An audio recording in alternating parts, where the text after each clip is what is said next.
요즘 부산과 관련된 이슈가 참 많습니다. 2030 세계 박람회 유치 경쟁이 뜨거운 상황에서 부산이 유치에 성공할 수 있을지, 또 10월 15일에 열리는 BTS 콘서트 잘 열릴 수 있을지 이것도 궁금하고요. 또 경남에 이어서 울산도 부울경 메가시티 잠정 중단을 선언하면서 부울경 메가시티 진행에 제동이 걸렸는데 부산의 현안들 하나씩 짚어보겠습니다. 예, 이성권 부산시 경제부시장 스튜디오 함께하겠습니다. 어서 오십시오. 어서 오십시오. 네, 안녕하세요. 이성건입니다. 예, 한 달에 한 번 정례적으로 좀 모시는데 네. 이거 한 2주에 한 번 정도로 좀 줄여야 될 것 같아요. 왜 네. 갑자기 너무 많은 이슈가 그러게 터져가지고 말입니다. 예. 일단 2030 세계박람회 얘기를 좀 해보겠습니다. 날씨를 좀 고려해가지고 리야드는 내년 1월에 그리고 부산은 3월에 현지 실사를 신청을 했는데 여기에 부산 같은 경우에는 현재 개발이 한창인 북항 재개발 1단계 지역에서 실사가 진행이 됩니다. 이러면 어떤 면을 좀 어필하게 되는 건지 그게 좀 궁금합니다. 예, 우리가 생각할 때 한 두 가지 정도를 네네. 고려하고 있습니다. 일단 3월을 신청했던 이유는 계절적으로 부산의 봄입니다. 네네. 지금 경쟁 국가 중에서 가장 경쟁력이 강한 데가 사우디의 리야드인데 거기는 아무래도 중동 지역이다 보니 덥고 또 네네. 습한 곳입니다. 특히 네네. 올해 두바이에서 엑스포가 개최가 되었었는데 거기에 다녀온 사람들의 대부분의 전 세계적인 반응이 너무 더워서 덥다. 그 엑스포 사이트를 관람하기는 너무 힘들었다 이런 얘기가 있었는데 우리는 3월달 꽃필 때이고 네네. 또 북한이라는 데가 바다를 끼고 있고 뒤에는 또 산이 있고 그렇죠. 그리고 도심이 있기 때문에 계절적으로 어필될 수 있는 게 아주 강하다고 첫 번째로 생각을 하고 두 번째로는 부산은 아무래도 역사적인 상징성이 있습니다. 우리 대한민국이 한국 전쟁 이후에 최빈국이었지 않습니까? 네네. 원조를 받는 나라에서 지금은 원조를 주는 선진국으로 변화했는데 그 네네. 상징적인 도시가 부산이죠. 원조 물자가 부산으로 들어오고 또 유엔군이 한국 전쟁 때 부산으로 들어오고 이렇게 전 세계에 도움을 받던 도시가 예. 이제는 지금은 전 세계에 도움을 주는 항구로서 이제 나가는 원조 물자가 나가는 곳이 부산이 되었기 때문에 그런 면들을 어필을 하게 되면 170개국의 투표하는 국가 중에서는 개발도상국이 상당수가 있으니까 예. 부산의 상징성을 기름만 가지고 있는 다른 나라의 도시보다는 예. 이런 역사적인 역사성을 가진 도시에 더 많은 예. 장점을 느끼지 않을까 생각을 합니다. 예. 어필할 수 있는 건 다 해야지. 예, 암요? 지난 이제 5일에 그 국제박람회 기구에 유치 계획서 제출하려고 이제 박형준 시장 가려고 하다가 태풍 흰난로 때문에 다시 네. 복귀했다 아닙니까? 요거에 대한 소회는 어떠십니까? 네, 뭐 아주 현명한 선택을 하신 것 같아요. 예. 사실 1차, 2차 프리젠테이션이 파리에서 있었고 그리고 9월 7일 날 유치 계획서를 저희들이 제출을 해야 되는데 예. 부산시장이라는 개최 도시에 수장이 직접 가는 것은 BI 그 회원국의 대사들에게 상당히 정서적으로 많은 걸 어필할 수가 있습니다. 그래서 네. 박형준 시장이 직접 가시려고 했는데 아무래도 흰남노라는 역대급 태풍이 부산을 직격할 수 있다라는 예. 얘기가 있었기 때문에 무엇보다도 시민의 재산과 생명 그리고 안전을 지키는 것이 수장으로서 역할이라 생각을 하고 그 전날 저녁 늦게 결정을 보고 당일 출국을 앞두고 가지 않고 태풍과 관련된 진두지휘를 했고 다행스럽게 큰 피해가 없었던 점이 생각보다는, 다행스럽고 그게 아마 시민들의 협조가 같이 있었기 때문에 가능했다고 생각을 합니다. 그날 이제 저녁 때 왔으니까. 예. 그죠? 예. 유치 계획서에 가덕 신공항을 2030년까지 최대한 신속하게 추진한다라는 내용이 담겨 있는데 요게 어떤 의미인지 추진한다라는 그 의미 뉘앙스가 할 거다.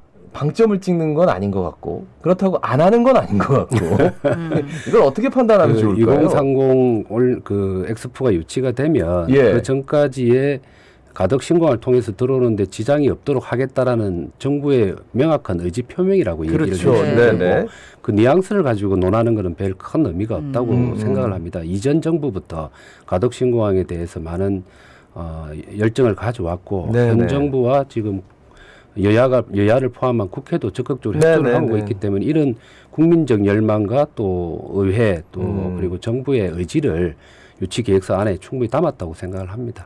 예.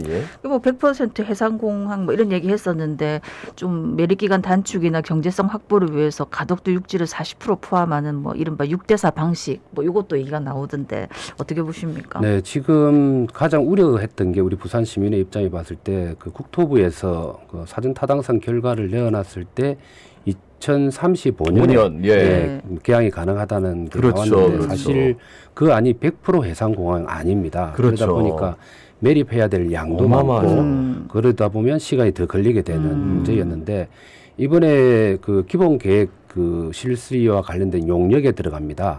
8월 달에 들어갔고 한 1년 정도 수행을 하는데 우리 부산 시민들과 또 여야 정치권 그리고 부산시가 합세를 해서 네네. 정부의 요청을 한 게 뭔가 하면 공기를 단축할 수 있는 공법과 방법론을 최대한 고려해 달라라고 했고 그 일환으로서 검토되고 있는 게 육지부의 한 40%, 예, 해상부의 한 60% 해갖고 4대 6의 방식.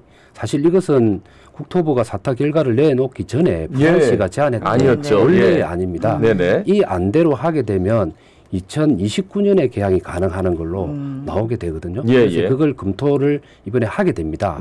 그리고 또 하나 부산시가 제안했던 게 플로팅 공항이라고 플로팅 해서 공항이죠. 부유식 네네. 공항을 제안을 했는데 이 점에 대해서도 검토를 같이 하기로 했습니다. 그래서 최대한 그 시공적인 방법에 있어서의 공기 단축에 대한 논의들은 이번 기본 계획을 잡을 예, 때 예. 안에서 충분히 이루어질 것이라고 생각을 합니다. 그러니까 다 제로섬에 놓고 생각을 하는 네, 겁니까? 네, 그렇게 그러니까 됩니다. 사타에서 나온 해상공항 자체가 좀 너무 뜬금없어가지고 그때 당시에. 네, 근데 예. 일정 정도 그렇게 얘기했던 전문가들의 의견은 두 가지 이유가 있습니다. 네. 첫 번째는 뭔가 치마 문제입니다. 이 공항이 이렇게 육상부를 넣든 아니면 해상에 100%를 하든 일정 정도 매립을 하게 되면 예, 예. 시간이 지날수록 그 무게에 치마가 의해서 된다. 치마가 되는데 네네.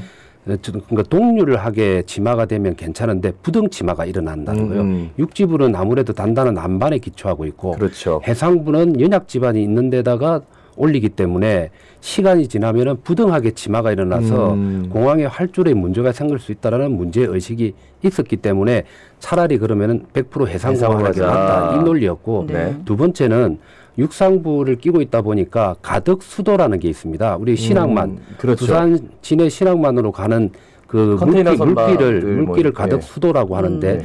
여기에 컨테이너 선박이 지났는데 갈수록 선박이 대형화되고 있습니다. 대형화된다는 것은 높이가 높아지는 것이죠. 그러면 비행기에 이착륙할 때의 그 선박과의 충돌 우려 때문에 바다 쪽으로 더 빼야 된다는 이 두 가지 논리가 지금까지 국토부의 논리였고 그래서 100% 해상공항이 나왔던 겁니다. 근데 지금 생각해보면 김해신공항은 그 많은 산하에 그러게 신공항을 네. 만들어가지고 네. 화물기를 띄우겠다는 건데 좀 이율배반적인 것 같다는 네, 생각이 맞습니다. 들지만 네. 어쨌든 제로섬으로 됐다는 게 네. 좀 귀추가 주목이 되고 맞습니다. 어떤 안이 나오든 2029년 안에 개항을 한다라는 것에 대해서 많은 분들이 합의하고 있으니까 일단 네. 지켜보겠습니다. 네. 그러면 세계 박람회에 관심이 필요하다고 자꾸 얘기하는데 그럼 우리 뭐 해야 돼? 라고 예. 생각하시는 네. 우리 부산 시민들께 어떤 말씀 해주시겠습니까? 이번에 내년에 아까 첫 질문에 그런 게 있었습니다만 실사단이 네. 3월에 네. 부산을 오게 되게 되면 크게 한 세 가지 정도를 관찰을 하고 갈 거라고 조사를 하고 갑니다. 첫 번째는 유치 계획서를 9월 7일 날 제출했지 않습니까? 네. 그 내용에 인프라라든지 준비, 제도적인 부분까지 포함해서 인프라와 제도적인 부분까지 얼마만큼 가능성이 있느냐, 그 타당성이 있느냐에 대한 점검을 하게 되는 게 첫 번째고 두 번째로는 엑스포 유치와 관련돼서 정부의 의지가 얼마만큼 강하냐 예. 이것도 측정을 합니다. 왜 그런가 하면은 엑스포 개최 과정에 많은 예산이 들어가게 될 거 아닙니까? 그런데 그렇죠. 정부의 의지가 부족하게 되면 예산 집행이 원활하게 이루어지지 않아서 준비에 차질이 생길 것이다. 이렇게 보기 때문에 정부의 의지를 확인하는 작업을 하게 되고 네. 마지막으로는 그 도시의 시민의 열망 그리고 국민들의 열망까지도 점검하게 됩니다. 왜냐하면 전 세계 몇천 명이 되는 그 관람객들이 그 도시를 방문하게 될 것인데 예, 예. 그 관람객을 맞이하는 그러니까 손님을 맞이하는 도시민들이 전혀 엑스포에 관심이 없게 되면 네네. 이 엑스포의 지지 자체가 훼손이 되는 거 아니냐 그런 생각을 가지기 때문에 시민의 열망을 아주 중요하게 생각을 하는데 그래서 우리가 다양한 아이디어를 좀 내어서 네네. 캠페인이나 그리고 또 막 각종 행사 이런 것들 그리고 또 가시적으로 보일 수 있도록 도시를 예, 예. 엑스포와 관련된 것으로서 좀 물들일 필요가 있지 않을까 그 시기에 되면 예, 예. 그렇게 생각을 합니다. 일단은 지금 부산 전역에서 열리는 모든 축제나 행사에 꼭 붙더라고요. 네, 2030 월드 엑스포 유치를 위한 요 말이 아니 붙던데. 저는 실사단이 오면 휴가라도 내서 이틀 따라다녀야 되나 북 들고 우리말이 치면서 그 부분은 예, 그날 상모를 돌리고 이렇게 그렇게 해주시면 많은 도움이 되죠. 특히 다른 아침보다는 자갈치 아침에 핵심 두 분께서 그렇게 해주시면 예, 박성희를 들고 다니면서 안녕하십니까 자갈치 아침입니다. 제발 해주이소 이렇게. 김동현 아나운서 상모를 꼭 돌리시고 아무나 할 수 있는 게 아닌데 제가 돌리고 지켜보겠어요. 저도 같이 하겠습니다.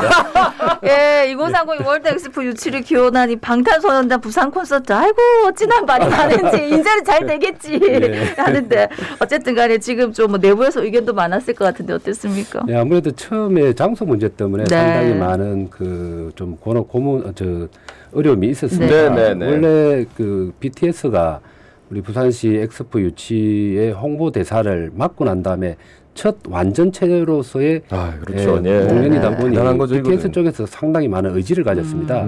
그래서 부산에서 10만 명 규모의 콘서트를 하고 싶다라는 요청이 있었습니다. 해외에서 콘서트를 많이 해도 최대 7만 명이었답니다.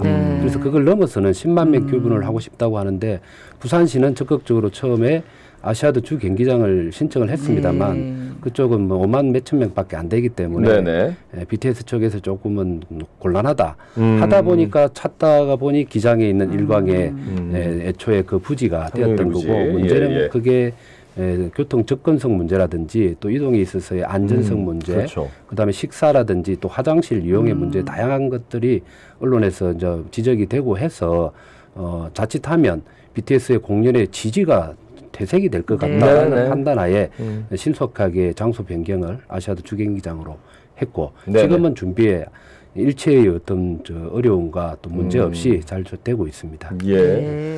그 메가시티 얘기를 좀 해보겠습니다. 첫 특별지방자치단체로 올해 4월 이제 공식 출범을 해야 되는데 뭐 이미 좌초가 됐고 그래서 경남이 우리 그냥 행정통합하자라는 것에 대해서 부산시는 오케이를 또 했어요. 근데 울산은 그것도 말도 안 돼. 우리 안 할 거야라고 그냥 아예 안 한다라고 해버렸어요. 이거 어떻게 해야 되죠? 우리는 그 논의와 또 합의의 불씨를 살리기 위해서 경남이 제안한 것을 수용을 저희들이 한 겁니다. 근데 수용을 했는데 울산도 같이 수용을 해줘야 되는데 울산은 두 개도 안 하겠다.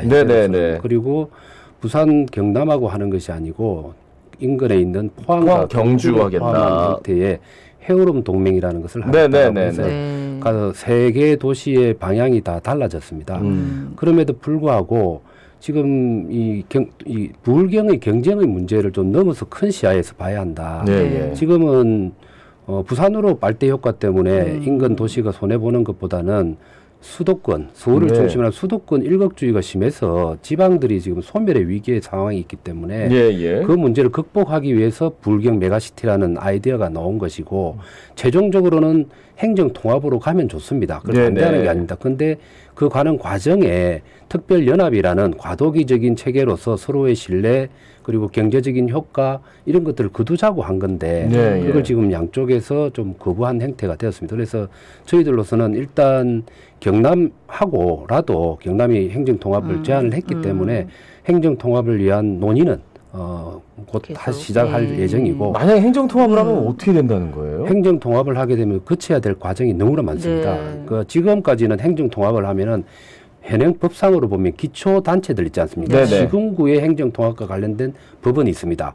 광역단체에 대한 통합에 대한 법이 없습니다. 그래서 새로 법도 제정을 해야 되고 최종적으로는 법으로서 끝나는 게 아니고 그 해당 주민들의 투표까지 가야 됩니다. 그 투표를 가게 되면 너무나 많은 이해관계 당사자들의 충돌이 일어나게 됩니다.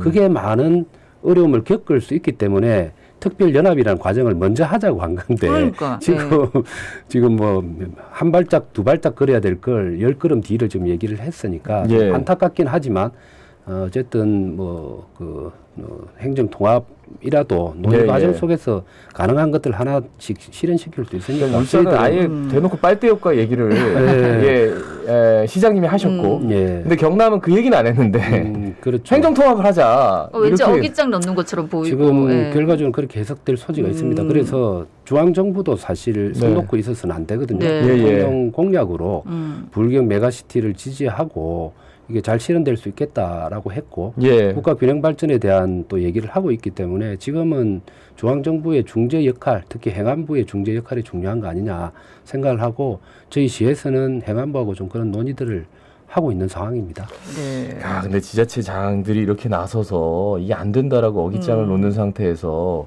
행안부, 중앙정부에서 어떤 얘기를 해도 그러니까 그 지자체장이 얘기하는 거는 그만큼 거기에 동조하는 여론이 있다라는 민심이 있다라는 얘기거든요. 그죠? 그렇죠. 근데 그게 그 경남의 경우를 보면 네. 이 양산이나 김해 이쪽에 있는 동부, 부산하고 인접한 데는 메가시티를 적극적으로 찬성을 하고 네. 거리가 좀 온도차가 멀어져 있네요. 있는 그죠? 서부 경남 경남 쪽은 쪽은. 반대하는 여론은 있습니다. 네네. 그러나 도시 전체를 이끌고 있는 도청 혹은 또 그 도시의 뭐 수장의 창원이나 경우는 전 먼 미래를 내다보고 그 지역 아, 주민들을 예. 설득해가면서 가야 되는 게 필요하지 않을까라고 네. 생각을 합니다.